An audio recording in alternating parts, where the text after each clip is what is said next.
Have you ever questioned how a single utterance of a sacred name could outweigh years of difficult spiritual practice?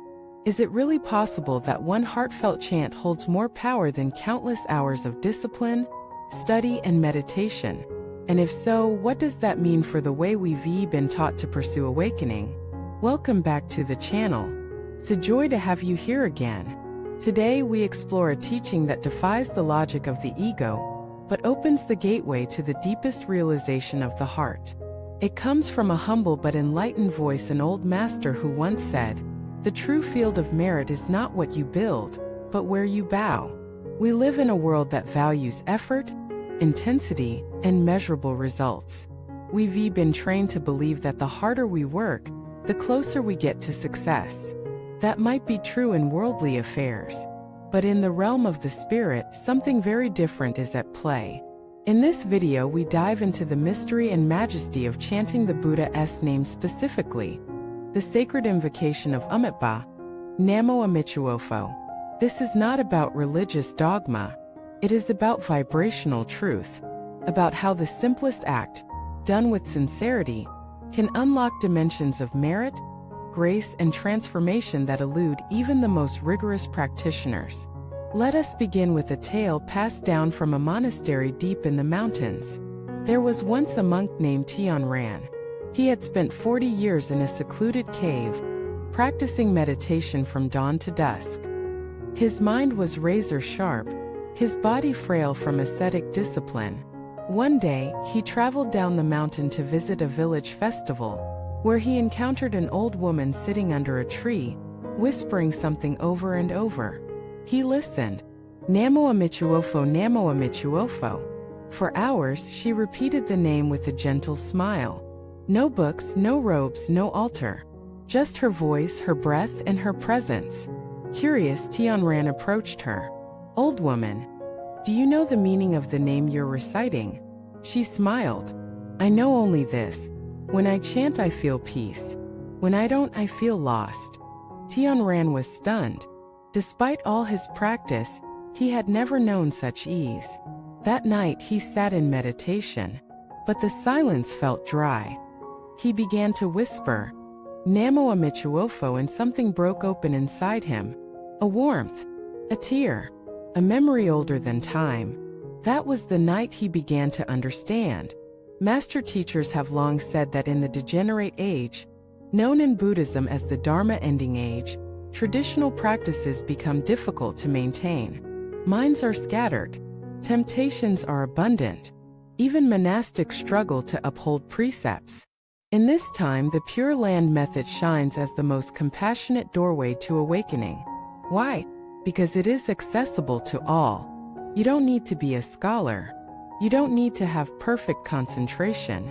You don't even need to be free of flaws. You only need one thing: sincerity.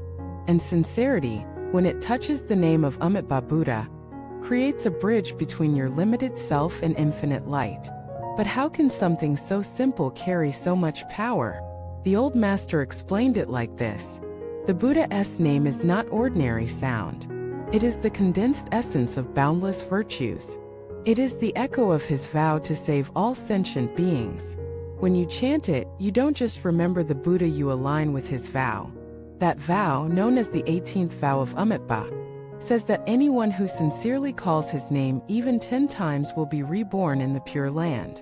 Not because they earned it, but because they opened to receive it. This defies human logic. And yet, in the field of unconditional compassion, logic is not the measure, love is. Let us consider a modern example. Elliot was a man in his 60s who had lived a difficult life: addiction, broken relationships, loneliness.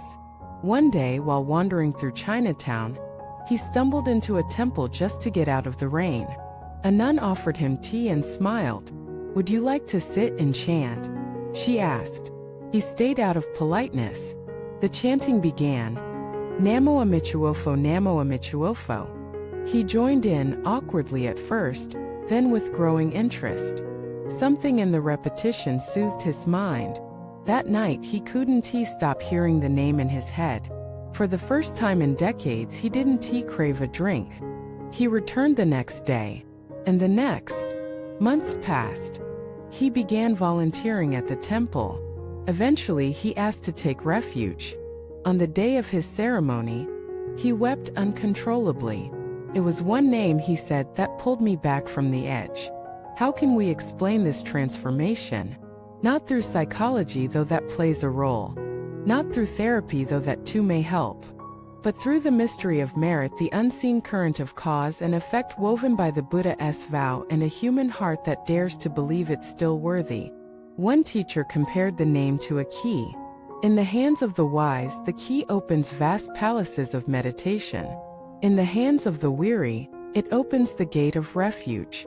In the hands of the dying, it opens the door to rebirth. No matter who you are, the name fits. But the ego resists. Says, how can this work? I haven't purified myself. I haven't mastered the teachings. I still have greed, anger, delusion. To which the master responds, exactly. That's why you chant. You don't chant because you're enlightened. You chant because you're not. You chant because you are still suffering. Because you forget who you are. Because your mind needs an anchor. And your heart needs a friend. And the Buddha, in his infinite compassion, gives you both in a single name. Even science can't fully explain the effects of repetition on the mind. Chanting calms the nervous system. It balances the breath. It lowers blood pressure. It shifts brainwave patterns. But beyond the physiological lies something more mysterious. The awakening of faith. Faith is not blind belief. It's the courage to say, even though I don't fully understand, I trust that goodness is real. I trust that I am not alone. I trust that a name spoken from the heart can heal my life. And this is why chanting the Buddha's name surpasses so many other practices, not in theory, but in transformative power. Because it bypasses the intellect. It softens the ego. It opens the heart. And in the final moments of life, when your breath shortens, your vision fades, and your mind panics, what practice can you still hold? Not philosophy, not posture, not rituals, only the name. And if you've practiced it sincerely throughout your life, the name will hold you. The Buddha will come not from somewhere else, but from the space you made within yourself. You will not be alone. You will not be afraid. You will remember, I have a place. I have a guide. I have a home. And so, my friends, do not underestimate the name. Say it when you wake. Say it when you walk. Say it when you're happy. Say it when you're lost. Let it echo in your breath, ride your thoughts, and cradle your dreams. Because in that name lies every teaching. In that name lies every virtue. In that name lies the doorway through which even the most broken heart may pass and find healing, peace, and liberation. Thank you for watching this video. If this message touched your heart, please share your thoughts in the comments, subscribe for more content like this, and pass it along to someone who may need this reminder. Until next time, may your voice carry the name, and may the name carry you home.